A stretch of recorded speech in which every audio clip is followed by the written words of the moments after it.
Guys, ganyan ang gawin nyo sa alaga nyo guys. Kapag hindi siya kumakain, ayaw niyang kumain, dalhin nyo siya sa hanapan nyo siya ng may damo para kakain siya. Yan yung gamot niya guys. Ayan o, kumakain siya ng damo. Kagabi kasi hindi siya kumain, gagkrok-krok ko yung tiyan niya. Kaya ngayong umaga, naghanap talaga ako ng pumunta kami sa vacant land para sa bakanting luti para maghanap ng damo.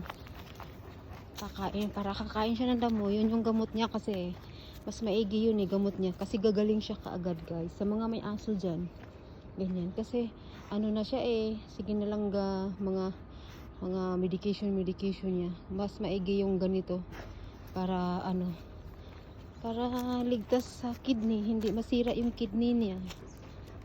Kasi dati yung naunang ganito aso si Fairy, nasira ang kidney nun grabe ang medication yun, kawawa talaga yung asong yun. Kaya siya, pakainin na lang natin ng grass, iingatan natin ingatan natin.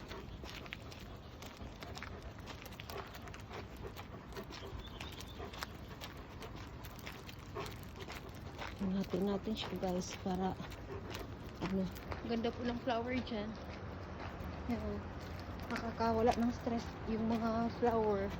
Pag tumitingin ka sa flower, nakakawala yung stress, nakakawalang stress. Ganda. Para hindi po maburi yung mga alaga nyo, ilakad din ninyo sa umaga.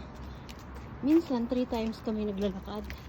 Depende sa weather. Pag sobrang init, hindi rin maganda kasi masisira din yung nila. Kawawa sila pag sobrang init, yung kalye, yung paa nila malapno sa init ng kalsada. Kaya ito minsan sinasapatusan ko.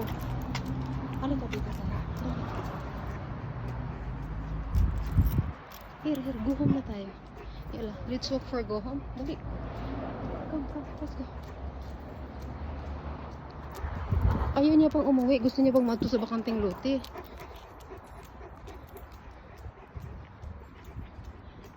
Ang basa pa naman ang buhok ko. Tapos, medyo malamig-lamig yung hangin.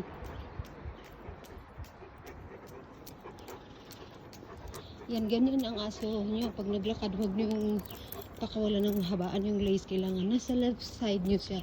Or kung saan man yung accident prone area, ilagay nyo talaga siya kung saan kayo naglakad.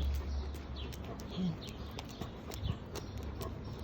Sa bagay, pag Friday kasi, walang tao ang kalye. Walang tao.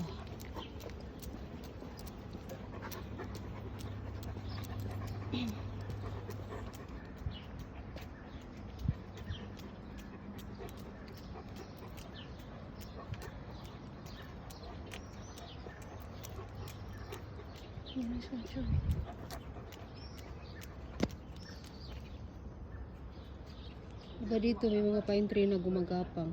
Yan. Ito ewan ko ano to.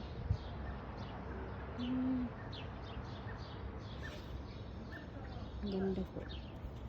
Bye na po.